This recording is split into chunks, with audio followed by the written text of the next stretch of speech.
Buenos días, familia, bienvenidos a este tiempo devocional. Es un gusto tenerte nuevamente por acá.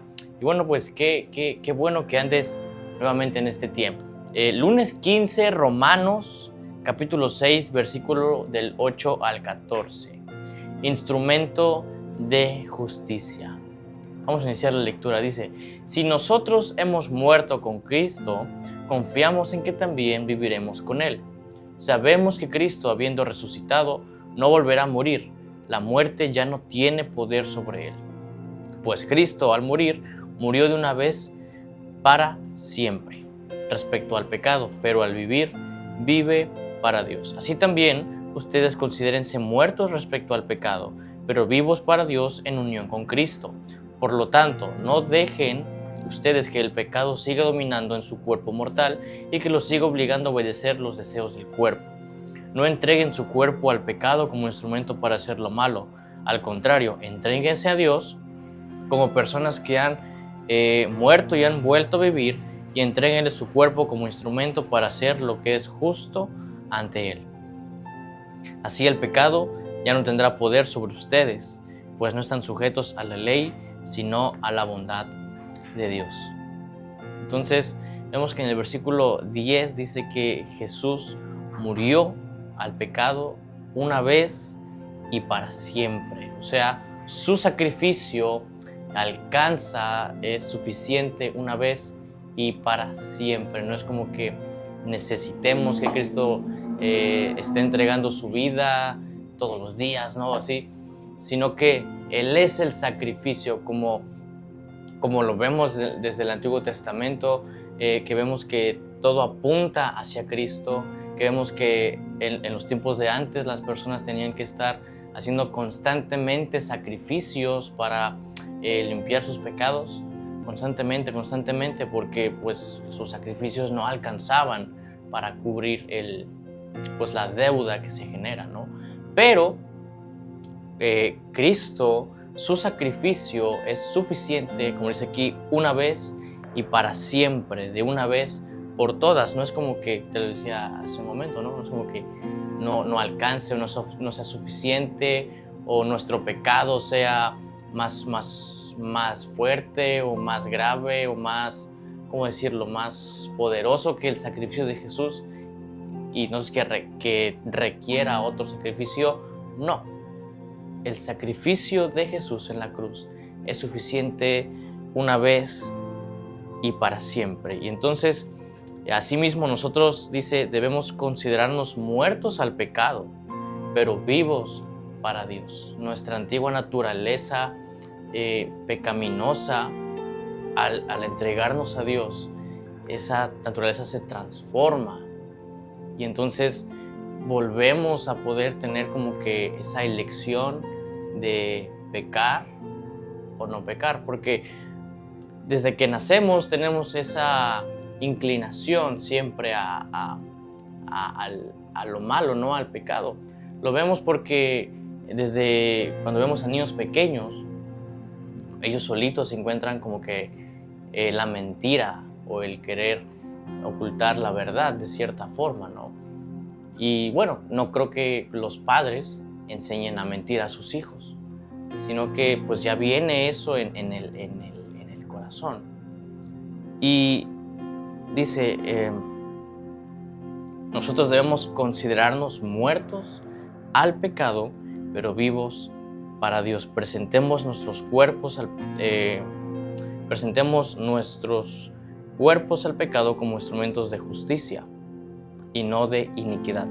El pecado no se enseñoreará de nosotros, pues no estamos bajo la ley, sino bajo la gracia. Y es como lo dicen los versículos: no dejen que el pecado siga dominando en su cuerpo mortal y que lo siga obligando a obedecer los deseos del cuerpo. Dice: no entreguen su cuerpo al pecado como instrumento para hacer lo malo. Al contrario, entréguense a Dios como personas que han muerto y han vuelto a vivir, y entréguenle su cuerpo como instrumento para lo que es justo ante Él. No entreguemos nuestro cuerpo, como aquí lo dice, al pecado. No seamos instrumento para hacer lo malo, porque es el Espíritu Santo el que transforma nuestro corazón. Es el Espíritu Santo quien transforma en nuestra vida. y dejamos de ser dominados por el pecado, y ahora somos dominados por Dios. Y qué chido, la verdad. O sea, pasamos de ser esclavos al pecado, pasamos de ser gobernados por el pecado a ser esclavos de Dios, a ser sus hijos, a ser parte de su cuerpo. Sí, vemos la parte de ayuda a su meditación. Dice: la identidad del creyente. Dios desea que vivamos en santidad, y para poder lograr esto en un mundo lleno de maldad necesitamos tener un conocimiento correcto de nuestra identidad. Al entender quiénes somos, no nos dejaremos arrastrar por el pecado. Jesús murió al pecado una vez por todas y vivió para Dios. No resucitó con un cuerpo que volverá a sufrir la muerte física, como Lázaro de Betania. Cristo se liberó eternamente del señorío de la muerte, y nosotros tendremos el mismo destino. Por tanto, recordemos que hemos muerto en cuanto al pecado, pero estamos vivos para Dios en Cristo. Considerar significa tomarlo como un hecho. El conocimiento de nuestra identidad, que Cristo nos ha libertado de la potestad del pecado y de la muerte, y ahora vivimos para Dios, nos lleva a buscar la santidad. El saber que Cristo murió por nosotros, el conocer nuestra identidad como hijos de Dios, eso provoca en nosotros el deseo de llevar una vida en santidad.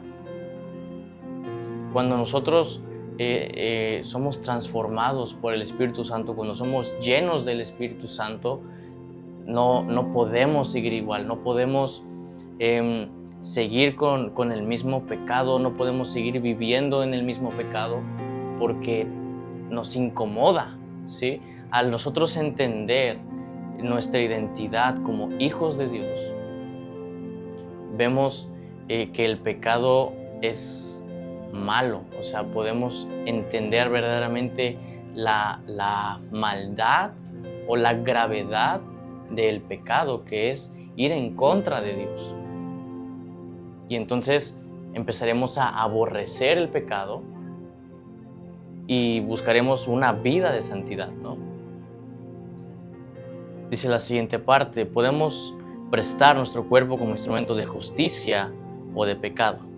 En Cristo somos una nueva criatura, por tanto no podemos someternos al pecado y entregar nuestro cuerpo como instrumento de iniquidad. Antes bien, debemos presentar nuestro ser a Dios como instrumento de justicia, porque en Cristo hemos muerto para con el pecado y ahora vivimos para Dios. Jesús no nos ha rescatado de la muerte eterna para que sigamos pecando. Si nos ha limpiado con su sangre preciosa, es para que dejemos de deleitarnos en los pecados, pues ya no estamos bajo la ley, sino bajo la gracia divina, y por misericordia de Dios tenemos libertad. Debemos utilizar esa libertad para decidir por la santidad. Cuando nosotros entendemos verdaderamente el sacrificio de Jesús, cuando entendemos nuestra posición de pecadores delante de Dios, de merecedores de su ira y de su juicio, entendemos eso y entonces, y cuando entendemos que nos ha dado la salvación por su sacrificio, no por nuestras obras, no por lo que podamos hacer, no por lo que podamos lograr, sino por su gracia. Cuando entendemos eso, nuestra vida es llevada a vivirla en santidad, a siempre decidir apartarnos del pecado. No te digo que ya nunca jamás en tu vida volverás a pecar, porque pues como dice aquí, vivimos en un mundo lleno de maldad. Pero cuando pequemos, habrá esa incomodidad en nosotros, porque sabemos que el pecado es ir en contra de Dios, es atentar contra la santidad de Dios. Entonces debemos buscar la santidad, debemos llevar una vida santa. Dice: ¿cuál es la decisión que debo tomar y por la que debo orar a fin de presentar mi cuerpo como instrumento de justicia? ¿Cuál es esa decisión o cuál es esa situación en mi vida en la que tal vez no estoy presentando del todo mi cuerpo como instrumento de justicia? sino que tal vez nos seguimos como que prestando al pecado, como que seguimos jugando ahí o seguimos un poco atados a cierto pecado. ¿Cuál es esa área de nuestra vida en la que debemos tomar una decisión? Y dice, y orar, a fin de presentar nuestro cuerpo como instrumento de justicia. Ahí analiza esa pregunta, ¿no? Entonces, el sacrificio de Jesús alcanza una vez y para siempre, porque es mucho más grande que cualquier cosa que nosotros podamos hacer. ¿Ok? Entonces, ¿qué te parece si oramos por esto? Damos gracias a Dios por su amor, porque Él es bueno, por su gracia, por su perdón. Entonces, ahí donde está, cierra tus ojos. Señor, te damos muchas gracias en esta mañana, Dios. Gracias te damos porque tú eres bueno, Dios. Gracias, Dios, por tu amor, gracias por tu perdón, gracias por tu sacrificio en la cruz, Dios. Gracias que, aun siendo inmerecedores de tu perdón, tú nos das esa oportunidad de poder acercarnos libremente al trono de tu gracia, Dios. Te damos tantas gracias, Jesús. Y Padre, te pedimos que nos ayudes a que todos los días decidamos morir a nosotros mismos, Señor, y que tú seas en nosotros, Señor, que tú seas quien gobierne en nuestras vidas, Señor, que podamos reflejar quién eres tú en todo momento, en cada lugar en donde estemos, Señor, con cada acción, con cada palabra, Señor, podamos reflejarte únicamente a ti, Señor. Ayúdanos a poder llevar una vida de santidad, una vida entregada solamente a ti, Señor. Y ayúdanos a poder identificar en qué área de nuestras vidas, Señor, estamos ahí pegados al pecado todavía, Señor, con cierta esclavitud tal vez, Señor. Ayúdanos a poder identificarlo y a poder entregarlo a ti, Señor. Perdónanos, Dios, por nuestros pecados, Dios. Y llévanos a un arrepentimiento verdadero, Dios. Llévanos más a arrepentirnos diariamente, Señor, por nuestros pecados. Te damos gracias, Dios. Y te damos tantas gracias por tu amor, porque no hay nada ni nadie que nos pueda separar de tu gran amor, Dios. Te damos gracias en el nombre de Jesús. Amén y amén. Y bueno, familia, este ha sido el devocional del día de hoy. Yo sé que Dios habló a tu vida y espero que hayas tenido una actitud de recibir su palabra. Y bueno, sin más que decir, yo me despido. Que tengas un excelente inicio de semana y que Dios te bendiga.